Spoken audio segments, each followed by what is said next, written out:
सभापती महोदय, कृपया 3 मिनट का समय मत्स्यपालन, पशुपालन आणि दुग्ध व्यवसाय मंत्रालयाच्या वन नाही लास्ट अनुदानाच्या मागणीवर चर्चा करण्यासाठी मी उभा आहे. सभापती महोदय, महाराष्ट्रातील दूध उत्पादक शेतकऱ्याच्या व्यथा या चर्चेच्या माध्यमातून मला केंद्र सरकारच्या लक्षात आणून द्यायच्यात. सभापती महोदय, महाराष्ट्रातील दूध उत्पादक शेतकऱ्याच्या गाईच्या दुधाला 23 रुपयापासून ते 29 रुपये लिटरपर्यंत भाव आहे आणि म्हशीच्या दुधाला 31 रुपये लिटरपासून 36 रुपये लिटरपर्यंत भाव आहे. सभापती महोदय, आपल्या माध्यमातून आणि हे दूध उत्पादन करण्यासाठी जी त्या ठिकाणी खाद्य पशुखाद्य त्या ठिकाणी शेतकऱ्याला आवश्यक आहे, त्याच्यामध्ये पशुखाद्याचा 50 किलोचं पोतं 1750 रुपयाला, सरकी पेंडीचं पोतं जर घेतलं 50 किलोचं तर 1550 पासून ते 1650 रुपयापर्यंत आणि खापरी पेंडीचं पोतं 3000 रुपयापासून ते 3500 रुपयापर्यंत.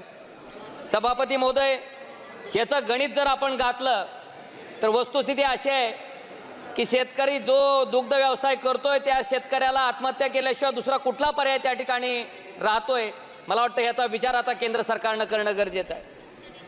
स्वतःच्या रक्ताचं पाणी करून जे दूध त्या ठिकाणी शेतकरी उत्पादित करतोय त्या दुधाला 23 रुपयापासून 29 रुपये लिटरपर्यंत भाव आणि बिस्लेरी बाटलीच्या जर पाण्याचा भाव आपण 1 लिटरचा बघितला तर त्याचा 20 रुपये लिटर त्या ठिकाणी दर आहे. किती विदारक परिस्थिती सभापती महोदय दूध उत्पादक शेतकऱ्याची आहे. मला वाटतं या गोष्टीवरनं त्या ठिकाणी आपल्या लक्षात येईल. मी या ठिकाणी दूध उत्पादक शेतकऱ्याचं एक पावती तुम्हाला या सभागृहाला दाखवू इच्छितो की जवळपास 25 रुपये 74 पैसे लिटर फक्त दुधाला भाव त्या ठिकाणी शेतकऱ्याला मिळतोय. भगवान बांगर नावाच्या शेतकऱ्याच्या दुधाची पावती आहे सभापती महोदय. सभापती महोदय, जवळपास 70% जनता ही शेती आणि शेतीपूरक व्यवसायावर त्या ठिकाणी या देशातील अवलंबून आहे आणि या देशातलं अर्थकारण सुद्धा ह्या माध्यमातून या शेतकऱ्याचं चालतं. सभापती महोदय, मला आपल्याला दाखवून द्यायचंय की मागच्या वर्षी दुग्ध विकास आणि पशुपालनाकरिता 4328 कोटी रुपये इतकी तरतूद त्या ठिकाणी अर्थसंकल्पामध्ये केली गेली होती, जी घटून 3914 कोटी रुपये इतकी करण्यात आली. मत्स्यपालनासाठी 2248 कोटी रुपये तरतूद मागच्या वर्षी होती, जी की आता 1701 कोटी रुपये इतकी कमी करण्यात आली.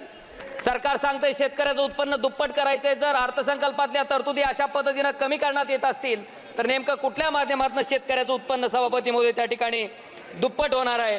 मला वाटतं ह्याचा विचार सुद्धा केंद्र सरकारनं त्या ठिकाणी करणं गरजेचं आहे. सभापती महोदय, एक शेवटचा मुद्दा की ह्या सरकारनं मला आपल्याला आठवून फक्त 1 मिनिटात मी आज सभापती महोदय संपवतोय, 2 मिनिटं पण झालं नाही. सभापती महोदय, शेतकऱ्याच्या व्यथा आहेत, मला मांडून देत.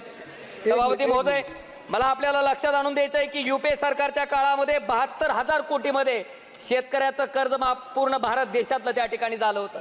मला आपल्याला लक्षात आणून द्यायचं आहे की जवळपास या सरकारमध्ये 16 लाख कोटी रुपयाचं कर्ज मोठ्या उद्योगपतीचं माफ केलं गेलं